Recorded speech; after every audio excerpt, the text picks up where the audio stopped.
Es una señal positiva, creo. La Standard Poor's ha sido bastante renuente en los últimos años de mejorar la calificación de Paraguay. Creo que la consistencia en la gestión económica de distintos gobiernos ha impactado un poco en ellos. El buen manejo de la pandemia desde el punto de vista fiscal también yo creo que es un factor positivo, digamos, ¿verdad? Creo que Paraguay fue uno de los que manejó mejor desde el punto de vista de las finanzas públicas el- los efectos económicos de la pandemia. Por lo cual yo creo que es un paso positivo. Todavía nos falta, o sea, estamos en el peldaño previo ya con las tres calificadoras.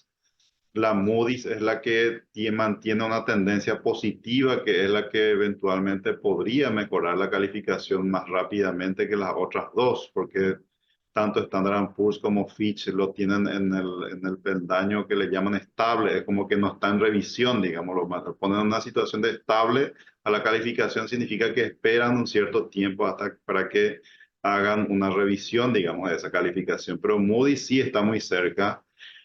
Pero eso no implica de que el grado de inversión esté a la vuelta de la esquina, porque yo recuerdo que la calificadora Moody's en su momento dio como una hoja de ruta de lo que era importante para ellos considerar para dar este siguiente paso. Me acuerdo que hablaba de ciertas reformas relacionadas a la gestión de las finanzas públicas. Uno era la ley del servicio civil, el tema de la caja de jubilaciones de funcionarios públicos, la caja fiscal, el tema de la ley de compras públicas que sí ya se aprobó y está en proceso de implementación. Y por último, el hecho de que la convergencia del déficit fiscal al tope de la ley de responsabilidad fiscal es un factor importante. Entonces, creo que todavía nos falta, pero el camino está cada vez más allanado y seguramente en los próximos 2 o 3 años casi consiguen la medida, especialmente si cumplimos el plan de convergencia que ha fijado el nuevo gobierno en el déficit fiscal. Yo creo que es muy probable que nos otorguen el grado de inversión, lo cual va a ser realmente un hecho económico muy gravitante, ya que estamos cumpliendo 35 años de gobiernos democráticos. Creo que este es el hecho económico más importante, es como una graduación en términos económicos que vamos a tener si logramos alcanzar ese grado de inversión. Doctor, y en términos comparativos, ¿cómo nos ubica también el tema de las calificaciones de riesgo, teniendo en cuenta de que otros países estuvieron teniendo inclusive bajas? Recuerdo que sobre todo en época de pospandemia se habían tenido bastantes recortes en cuanto a las tasas dentro de la región y Paraguay resaltaba teniendo en cuenta de que se mantenía con sus niveles o calificaciones de riesgo. Ahora está teniendo una mejora en el caso de la Standard Poor's, ¿verdad? ¿Cómo nos deja esto en términos comparativos, doctor? En términos de tendencia, nosotros estamos mejor que el resto de los países. Eh, Brasil fue uno de los que sufrió una baja en la calificación y ya están uno o dos peldaños menos que nosotros en el triple, en el W en este momento, ¿verdad?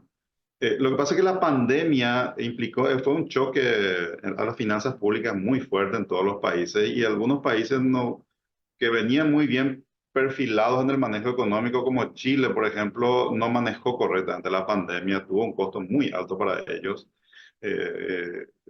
Y eso les está afectando a ellos en términos de su tendencia, ¿verdad? Encima el crecimiento económico cada vez está más ralentizado en Chile. Colombia es otro que ya tenía grado de inversión y que le están bajando la calificación a la calificadora porque la pandemia golpeó y encima ellos no hicieron este proceso de convergencia que nosotros estamos haciendo para recuperar un cierto orden en las finanzas públicas. Entonces, Colombia está en una tendencia decreciente en este momento. Brasil hay que ver si es que Lula logra ratificar o no esta ley de déficit fiscal cero, déficit primario cero, que ya está en el presupuesto aprobado para el 2024. Eso va a ser un hecho, un hito importante para Brasil, un país ya con un nivel de endeudamiento bastante alto. Y el otro país que está bien, que viene mejorando y que ha manejado bastante bien en los últimos años es Uruguay. Uruguay que ya tiene grado de inversión, pero además tiene una tendencia positiva porque la gestión económica, especialmente en estos años de pandemia y los últimos 2 o 3 años, ha sido realmente buena, tanto en la parte fiscal como también en la parte monetaria, que Uruguay siempre tuvo una política monetaria un poco más laxa que la nuestra, digamos. Entonces, estamos bien posicionados en tendencia, pero todavía nosotros estamos en grado especulativo. O sea, el W no es la mejor calificación que uno podría tener. Nosotros estamos yendo hacia el grado de inversión, pero la mayoría de los países de la región están con dificultades, no están pudiendo consolidar el manejo ordenado en las finanzas públicas, como especialmente Chile, Perú y Colombia, que ya lo habían logrado anteriormente. Nuestros puntos más débiles probablemente, doctor, sean la parte del manejo de las finanzas públicas y el tema institucional, el tema de lucha contra la corrupción también en nuestro país, que son cuestiones que las calificadoras de riesgo siempre revisan y forman parte de sus evaluaciones. Así es, en el aspecto cualitativo que le llaman ellos, que es la calidad institucional del país, es donde siempre hemos tenido dificultades hasta ahora. En los años en que teníamos muy buen manejo económico, cumplíamos la ley de responsabilidad fiscal, niveles de deuda muy baja, política monetaria ordenada, el problema que teníamos era la calidad institucional, especialmente la seguridad jurídica está relacionado con el manejo de la justicia en nuestro país, ¿verdad? Eso está en observación. Es difícil de prever hasta qué punto, porque hay países con calidad institucional tampoco tan buena, pero que han logrado tener grados de inversión, ¿verdad? Incluso en la región, ¿verdad?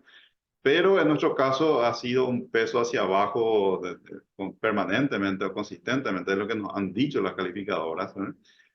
Eh, Hay que ver hasta dónde, si es que nosotros ratificamos el buen manejo económico la convergencia, las reformas fiscales que hay que hacer, que están en proceso en este momento, ¿verdad?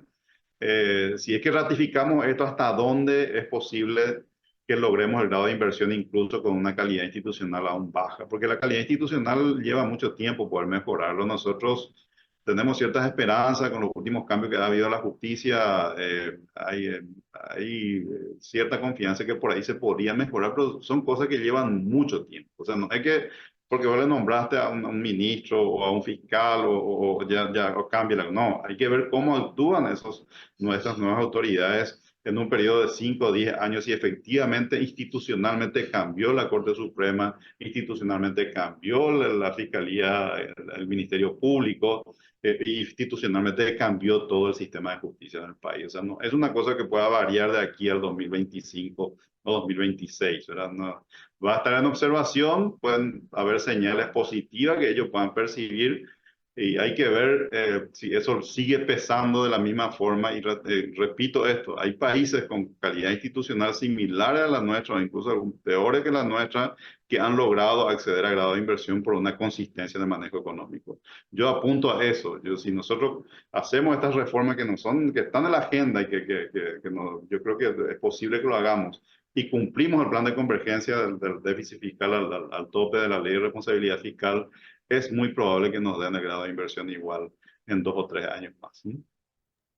Claro, doctor, porque justamente le iba a consultar también. No es que se necesita un país perfecto, por decirlo de alguna manera, para alcanzar el grado de inversión. Tenemos ejemplos inclusive en la región en los cuales había problemas políticos, problemas institucionales y había países todavía con el grado de inversión, ¿verdad? Es una cuestión factible en términos de que Paraguay tiene que avanzar en muchos de los procesos que ya estuvo nombrando, pero tampoco se requiere llegar a la perfección para poder conseguir este objetivo. Así mismo es, o sea, es un proceso donde hay que comparar lo cuantitativo con lo cualitativo cuando uno está evaluando. Nosotros venimos cumpliendo hace muchos años lo cuantitativo y bastante bien, muy bien, digamos, ¿verdad? Y tenemos que recuperar esto con estas pocas cosas que tenemos que hacer este año y el próximo año seguramente, ¿verdad? Y lo cualitativo, que es la parte institucional, bueno, yo creo que, o sea, por nuestro propio interés, más que por el tema de calificación, yo creo que nosotros tenemos que mejorar sustancialmente la justicia, ¿verdad? Yo tengo esperanza que lo vamos a hacer, pero entiendo y sé que son cosas que llevan mucho tiempo y hay que tener mucha consistencia y una condición política muy clara para poder hacer eso, ¿verdad? Pero igual yo creo que por lo menos triple B es posible que uno pueda obtener con una calidad institucional débil como el que tenemos nosotros. Ahora, alcanzar grados superiores como A, por ejemplo, ya ahí yo creo que pesa muchísimo más y va a ser muy difícil, que sería el siguiente grado que nos va a tocar seguramente 15 años, 10 a 15 años más, ¿no? Doctor, y esta suba que hizo, esta mejora que hizo la Standard Poor's, en cierto modo favorece el ambiente para esta emisión de bonos internacionales, bonos soberanos que está preparando Paraguay actualmente en los mercados. Se tiene una previsión de emitir en torno a 1.500 millones de dólares en los mercados internacionales y poquito antes de concretar esta inversión, la Standard Poor's le da una mejora en su calificación a Paraguay. ¿Son cuestiones que favorecen o no a nuestro país y las condiciones que se puedan obtener? Y viene en un timing adecuado, mira, digamos, ¿verdad? Porque justo en el momento que nosotros estamos para hacer la emisión, viene esta mejora de la Standard Poor's que como que ratifica la visión que ya tienen las otras dos calificadoras y eso seguramente le da más confianza o ratifica la confianza que tienen los inversionistas cuando están considerando la emisión de bonos de Paraguay. Incluso entiendo que el Ministerio de Economía está intentando hacer una emisión internacional en moneda local, que hay alguna oportunidad para poder hacer, que sería positivo si lo logramos hacer. Veremos si las condiciones cierran en términos de costo y otras condiciones para el Ministerio de Economía, pero viene en un timing bastante bueno para el proceso que estamos viviendo, ¿verdad? Ratifica lo que las otras calificadoras ya estaban considerando en términos del riesgo país que tenemos nosotros como Paraguay. Doctor, y esa posibilidad que estuvo mencionando, la posibilidad de emitir parte de la deuda en moneda local, sería sumamente interesante porque entiendo que es una cuestión que también forma parte de las observaciones de las calificadoras de riesgo. La alta dolarización de la deuda paraguaya es una cuestión que siempre está siendo observada y la posibilidad de ir incrementando el peso de deuda en guaraníes dentro de lo que es el componente de deuda pública es también una cuestión sumamente relevante. Es muy relevante porque la carga de la deuda en situaciones críticas es muy distinta cuando es en moneda local versus moneda extranjera, porque una de las variables que normalmente reacciona ante escenarios muy adversos que nosotros podríamos tener, nadie puede prever el futuro, digamos, ¿verdad? Pero uno siempre tiene que estar preparado para una situación muy adversa y tiene que poder aguantar y salir adelante, digamos, ¿verdad?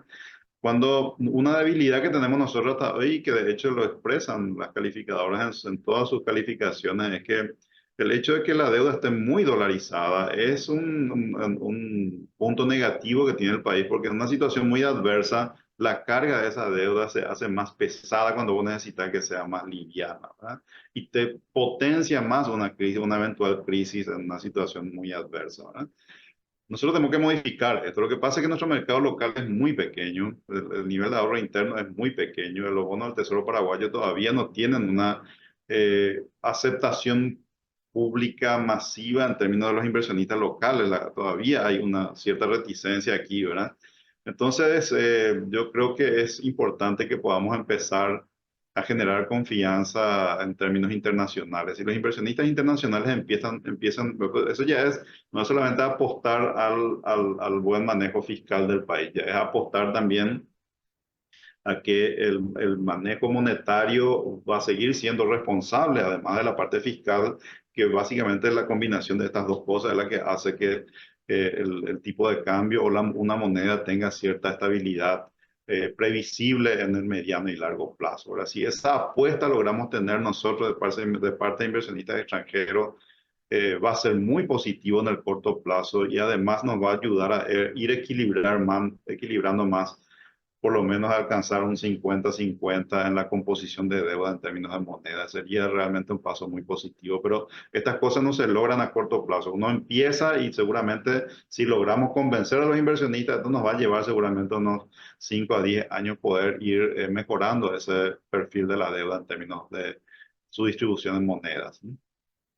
Y ya empezamos a dar pasos positivos en eso, doctor. Tengo entendido de que en las últimas emisiones de bonos del Tesoro dentro del mercado local, la Bolsa de Valores local, ya inversionistas extranjeros estuvieron con una participación dentro de lo que fue la compra de estos títulos y el gobierno también avanzó en algunas operaciones de desdolarización con entidades y organismos internacionales. Son cuestiones que aparte de lo que es la guaranización, por decirlo de alguna manera, de la deuda, también son relevantes como mensaje en términos de que la moneda local va ganando confianza o está siendo lo suficientemente atractiva para que los inversionistas extranjeros también apuesten al guaraní como una moneda, ¿verdad?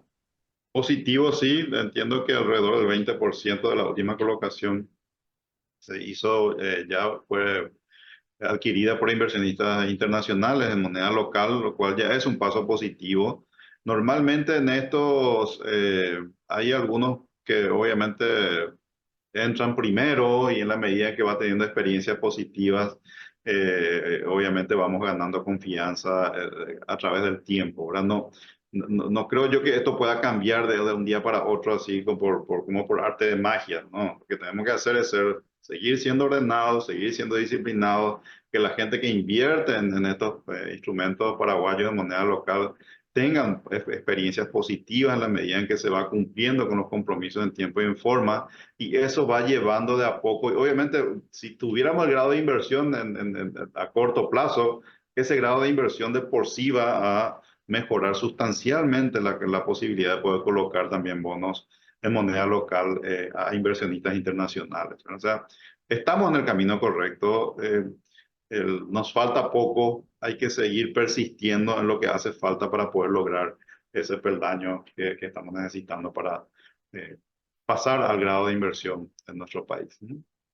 Doctor, en términos de manejo de las finanzas públicas, que es una cuestión que ya estuvimos hablando, pero quería resaltar un poquitito lo que es el avance de esta trayectoria de convergencia fiscal que estamos teniendo en la actualidad. Ya había expresado en su momento de que le hubiese gustado a usted, a título personal, de que este camino de convergencia sea más rápido, un poco más acelerado de lo que estamos dando actualmente, pero ya se está teniendo un camino que las autoridades trazaron y que se está siguiendo para los próximos años. Cómo le parece de que estamos avanzando con este plan del gobierno, teniendo en cuenta también las proyecciones para este año 2024 y las proyecciones para años futuros, doctor?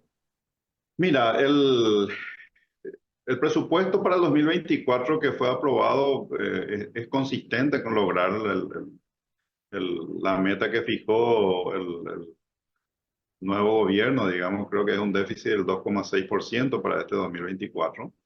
Dentro de ese plan de convergencia nuevo, eso se puede lograr. Obviamente las presiones fiscales estamos viendo que, o sea, las necesidades son grandes y los recursos son escasos. Entonces, en la medida en que haya capacidad y poder suficiente del Ministerio de Economía de administrar esta realidad que está enfrentando y cumple con eso. Si este año cumplimos este punto inicial y el presupuesto para el próximo año de vuelta sale de manera consistente con ella, esa es la forma en la que vamos ganando confianza en lo que uno hace. Perdimos confianza el año pasado cuando no cumplimos lo que habíamos comprometido que íbamos a cumplir como país. Yo acá no menciono los gobiernos porque gobiernos son transitorios. Nosotros estamos hablando de una trayectoria de largo plazo donde hay gobiernos distintos que van sucediéndose, ¿verdad? Eh, Perdimos confianza hace un año atrás o 2 años atrás. Tenemos que recuperar cumpliendo lo que nos comprometemos en este nuevo gobierno para que esto que estamos hablando sea posible a corto plazo. Estamos en una trayectoria correcta. Todo el mundo entiende que las situaciones son complejas y difíciles. O sea, nada es fácil en la vida. O sea, todo el mundo entiende eso. Lo que pasa es que uno cuando asume compromisos tiene que cumplirlos porque esa es la base de la confianza y la reputación que tiene cualquiera, y más aún un país que quiere traer inversiones del resto del mundo. Doctor, y posteriormente cabría la posibilidad de ir viendo ajustes también a lo que es la norma de responsabilidad fiscal en Paraguay. Se tenía un proyecto de ley de responsabilidad fiscal 2.0 y cuestiones que también Paraguay tiene que ir ajustando posteriormente cuando se llegue, cuando volvamos al proceso, cuando terminemos, digo bien, el proceso y volvamos a este déficit de 1.5%, con una estabilidad mayor, ¿estaríamos en condiciones de volver a hacer ajustes? Sí, hay consenso respecto a que hace falta algunas correcciones que mejore la ley de responsabilidad fiscal en su aplicación concreta, digamos, ¿verdad? Coincidimos en eso, pero mi recomendación al ministro Carlos Fernández sobre este tema es que yo creo que nosotros tenemos que primero ratificar el cumplimiento de la ley vigente actualmente antes de entrar a hablar de una modificación, porque si metemos una modificación en el medio, eso nos va a hacer perder confianza y credibilidad en un instrumento que es demasiado importante, ¿verdad? Entonces, una vez que volvamos a estar bajo las reglas vigentes hoy, entonces ahí podemos revisar y mejorar las cosas que todos sabemos que falta mejorar allí para que sea un instrumento más eficiente para administrar cualquier escenario que se le presente a cualquier gobierno que esté en el futuro, digamos, ¿verdad? Pero dentro de un marco en el que estamos dando la seguridad de que vamos a mantener siempre la sostenibilidad de las finanzas públicas a mediano y largo plazo, que es el objetivo de esa ley. Y ha funcionado bien en estos años. Yo soy un convencido de que hay muchos países en los que no funcionó. En nuestro país ha funcionado bastante bien porque creo que hicimos una ley sencilla, fácil de cumplir, fácil de verificar, ¿verdad? Y ha funcionado incluso en los años más complicados, ¿no? Doctor, en líneas generales y para ir cerrando también el análisis, lo que se ve es que en la parte monetaria sí estamos teniendo una estabilidad mucho mayor. Creo que ese choque fuerte de ese periodo post pandemia prácticamente ya fue asumido, ya fue absorbido y ahora ya estamos mucho más estabilizados. Probablemente esa sea la gran fortaleza que estamos mostrando ahora en términos macroeconómicos. Así es, eso es un reflejo ahí donde uno refuerza la calidad institucional, digamos, ¿verdad? El manejo que tenemos de la emisión monetaria, que llamamos política monetaria, ¿no? Que hemos adoptado un régimen casi universalmente utilizado que es el de metas de inflación a partir del 2011 y lo hemos hecho bien y lo hemos cumplido y uno mira para atrás y vemos que la inflación se ha reducido en su variabilidad y ha estado siempre alrededor, muy cerca de la meta fijada por el Banco Central, ¿verdad? Pero eso es porque el Banco Central es independiente en su accionar, por más que desde el punto de vista legal no es 100% independiente, pero en su actuación es 100% independiente en el manejo monetario y obviamente hay gente buena, bien preparada, que entiende cómo hay que manejar este instrumento tan importante. Entonces, eh, eso, alguien que mira desde afuera se da cuenta de eso y entiende que el Banco Central es un organismo de una calidad muy superior a cualquiera de las otras instituciones que tenemos, incluso muy superior al Ministerio de Hacienda, al Ministerio de Economía, por la forma en que funciona y se gestiona y por el logro de sus objetivos que ojalá que las otras instituciones también puedan alcanzar ese nivel en el mediano plazo, ¿verdad? De eso es que estamos hablando cuando hablamos de la justicia o cuando hablamos de la política fiscal o cuando hablamos de educación, cuando hablamos de salud, de cualquier área que vos hables. La calidad institucional es muy importante para que los servicios que presta esa institución sean eficientes y efectivos y logren sus objetivos. Recordando, doctor, ya una última cuestión, que el aumento del grado, la mejora del grado de inversión es una cuestión que eventualmente también se va a ver transmitido dentro de lo que es la economía y la vida misma de las personas. De repente, cuando hablamos del grado de inversión, hablamos de una cuestión macro, un poco alejada de la realidad de la gente, pero si Paraguay obtiene este grado de inversión, hablamos de una cuestión que eventualmente se va a sentir en el bolsillo de las personas. Bueno, lo que genera es una mayor atractividad del país para que inversionistas extranjeros puedan invertir en ella. Eso tiene consecuencias muy inmediatas en términos de que el gobierno se endeuda a costos menores, pero también muy cercanas a que los bancos pueden traer fondos del exterior a costos más bajos para transferir hacia las empresas locales que todavía no pueden acceder a esos mercados internacionales. Hay que entender que los mercados internacionales para que sea relevante tenés que poder captar 300, 400, 500 millones de dólares en cada emisión que uno hace. Entonces, en Paraguay, como las empresas son de tamaño inferior a eso, la capacidad que tienen para de acceder al mercado internacional es limitada, pero sí lo pueden hacer a través del sistema financiero. Si el sistema financiero puede traer fondos a costos más bajos y transferir esos beneficios hacia las empresas, es como que están participando de manera indirecta de un mejor acceso en mejores condiciones a financiamiento internacional. Pero es muy relevante también para proyectos de gran envergadura. Por ejemplo, las APPs, ¿verdad? Que requieren financiamiento de 300, 400, 500 millones de dólares cualquier APP que uno haga, ¿verdad? Ya sea el aeropuerto, ya sea la ruta 1, ¿verdad? O cualquier otro.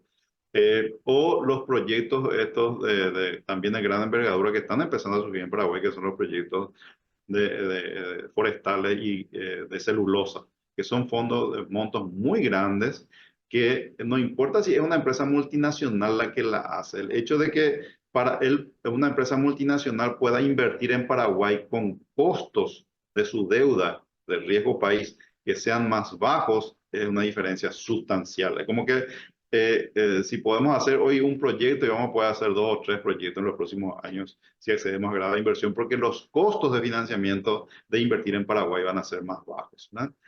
Todo esto mejora el perfil de crecimiento y de desarrollo del país hacia el mediano y largo plazo.